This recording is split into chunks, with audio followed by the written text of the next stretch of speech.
نئی فلم آئی ہے، اس میں فلاں ایکٹر ہے، فلاں ہیرو ہے، بال اس کی طرح، کپڑے اس کی طرح، پینٹ پھاڑ لیا، صرف ایک نچنیاں کو دیکھ کر کے، ایک مجرا کرنے والے کو دیکھ کر کے اپنا آپا کھو گیا، اپنے آپ کو بدل لیا۔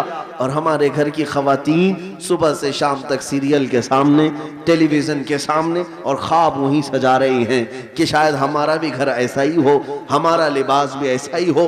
میرے عزیزوں، دنیا کیا کرتی ہے اس کی تمہیں فکر نہیں ہونی چاہیے۔ عورتیں اگر کسی کو دیکھتی تو وہ سیدہ کائنات فاطمہ الزہرا کو دیکھتی، کم سے کم یہ سیرت کا مطالعہ کرتی کہ ان کا دوپٹہ کیسا تھا، ان کا لباس کیسا تھا، ان کے رہن سہن کیسے تھے۔ اس کو چھوڑ کر انہوں نے آج مجازی عشق کے اور مجازی یہ اسکرین کے اوپر اپنے دل دے بیٹھے۔ اور اسی طرح مردوں کی حالت بھی یہی ہے، نوجوانوں کی۔ اے نوجوانوں، تمہارے ہاتھ میں بنگڑیاں تک انہوں نے پہنا دی، کانوں میں بالیاں تک پہنا دی، بالوں میں چوٹیاں تک لا دی، کیا کیا کر دیا۔ یہاں ہمارے اچھے بھلے مرد کو عورت بنا دیا، جی عورت بھی نہیں مخنث بنا دیا، اور اس پر یہ مزید یہ سمجھتا ہے کہ یہ فیشن ہے، یہ فیشن ہے۔ ارے ادھر سے ادھر سے پھاڑ کر کے پہننے والا، ننگا گھومنے والا اگر فیشن زدہ ہے تو پھر کتا اور بھینس بیل بکری یہ زیادہ فیشن زدہ ہے، بے شک، کیونکہ وہ تو کپڑے ہی نہیں پہنتے۔ اگر ننگا ہونا ہی فیشن ہے تو جانور سب سے بڑے فیشنیبل ہے۔ میرے عزیزو، جنگلی دنیا کو نہ دیکھو، جو جنگل راج بنانا چاہتی ہیں ان کو نہ دیکھو۔ اگر تمہیں زندگی کے ایمان کے مزے لینا ہے تو مدینے والے کی طرف دیکھو۔ بے شک، بے شک، نبی پاک صلی اللہ تعالیٰ علیہ وسلم کے اخلاق سے بڑھ کر کسی کے اخلاق ہے نہیں، ان سے بہتر کردار کس کا ہو سکتا ہے۔ میرے عزیزو، آج دنیا اگر تم سے بھی منہ پھیر رہی ہے تو اس کی وجہ یہی ہے کہ تمہیں خود نبی پاک کی سیرت نہیں معلوم۔ ایک میں اپنی بات بتاتا ہوں تجربے کی۔ ایک بار ایک ٹرین سے میں اتر رہا تھا، ایک نوجوان نے، میلاد کا دن تھا 12ویں شریف کا، اس نے مجھ سے پوچھا کہ کوئی ایسا عمل بتا دیجئے جو رسول اللہ کو خوش کر دوں۔ سبحان، ربیع الاول شریف میں آپ بھی کمکمے لگاتے ہوں گے، سجاتے ہوں گے نا گلیاں، جلوس بھی نکالتے ہیں، ساری چیزیں کرتے ہیں، لیکن کچھ کام اور بھی ہیں تمہارے ذمہ۔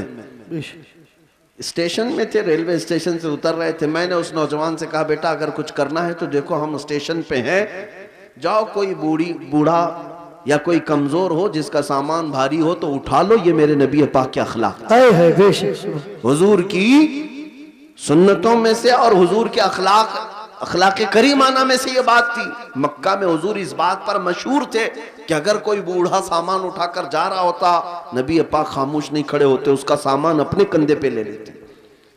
ہاں، حضور اکرم صلی اللہ تعالیٰ علیہ وسلم کے متعلق حضرت خدیجہ الکبریٰ رضی اللہ تعالیٰ عنہ نے بھی یہ فرمایا کہ آپ بوڑھوں کا، کمزوروں کا بوجھ اٹھاتے ہیں، اللہ آپ کے ساتھ برا کبھی نہیں فرمائے۔ میرے عزیزو، میں آپ کو ایک تجربے کی بات بتا رہا ہوں۔ وہ نوجوان گیا ڈھونڈتے ہوئے، ایک بوڑھی عورت اتر رہی تھی 2 بڑی تھیلیاں لے کر، اس کے پاس گیا کہ اماں جی یہ مجھے دے تو میں پہنچا دوں گا آپ تک۔ پہلی بات میں ظاہر سی بات ہے اجنبی کو کون سامان دے گا، اس نے منع کیا کہ بھائی چھوڑ دو، میرا سامان مجھے لے جانے دو، وہ نہیں دے رہی تھی۔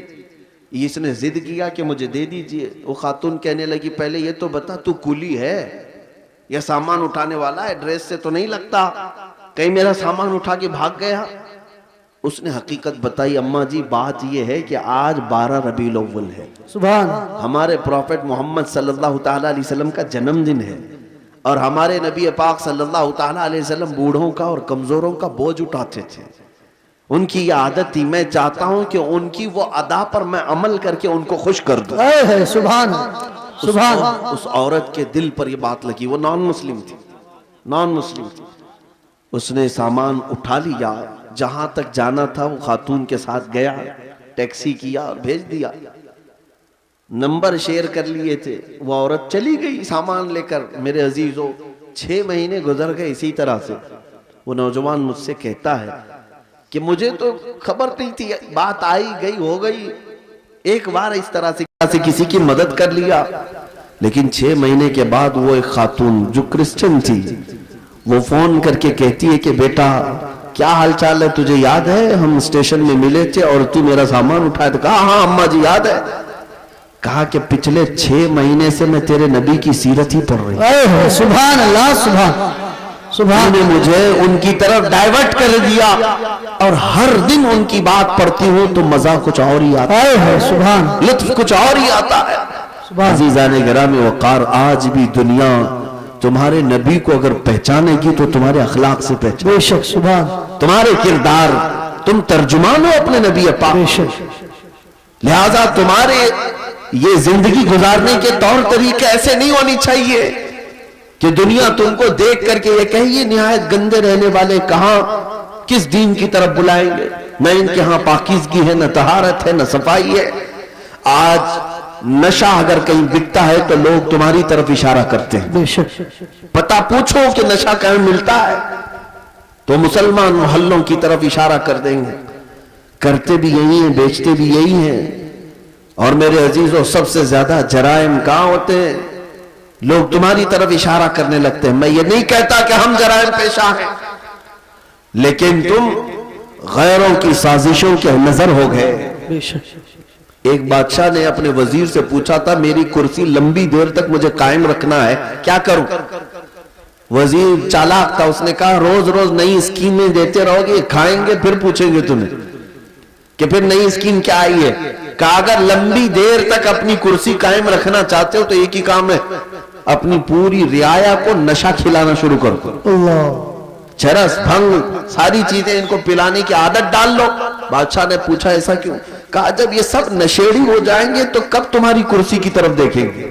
جی ان کو ان کا نشہ مل جائے گا، بس وہ سوچیں گے بھی نہیں کہ کون حکومت کر رہا ہے، کون کرسی پہ بیٹھا ہے۔ جی اس فارمولے پر دنیا آج بھی عمل کرتی ہے۔ جی اگر حق بات کوئی جماعت دنیا میں کرتی ہے تو وہ میرے مصطفیٰ کے غلاموں کی جماعت۔ بے شک بے شک دنیا کو یہ پتا ہے کہ یہ اگر اٹھ گئے تو کرسیاں بھی ہلاتے ہیں، بے شک یہ اگر اٹھ گئے تو حق بات کے اعلان کے لیے اپنی گردنیں بھی لٹا دیتے ہیں، کٹا دیتے ہیں۔ بے شک اس لیے پوری دنیا نے طاقت یہ لگائی کہ ان کے محلوں میں نشہ زیادہ رہے، ان کے محلے میں عیاشی زیادہ رہے۔ یہ سارے فیشن کہاں سے شروع کیے جاتے ہیں آپ کو پتا ہے؟ آج سعودی عرب پوری دنیا کا ٹارگٹ بنا ہوا ہے، اسرائیل وہاں اترا ہوا ہے، امریکہ وہاں اترا ہوا ہے، رشیا، UK سب وہاں اترے ہوئے ہیں۔ ہم تو اسے مرکز اسلام مانتے ہیں، مکہ مکرمہ اور مدینہ طیبہ ہونے کی وجہ سے، اس لیے نہیں کہ بادشاہی حکومت ہے، لیکن جن کو پوری دنیا میں اپنے فیشن پھیلانا تھا پھیلا دیتے، لیکن عرب میں کیوں گئے؟ اس لیے کہ انہیں پتا ہے۔ بہت زمانے پہلے اقبال نے کہا تھا یورپ اگر کسی بات سے گھبراتا ہے نا مسلمانوں سے تو کس بات سے؟ یہ فاقہ کش موت سے ڈرتا نہیں ذرا، بے شک روح محمدی اس کے بدن سے نکل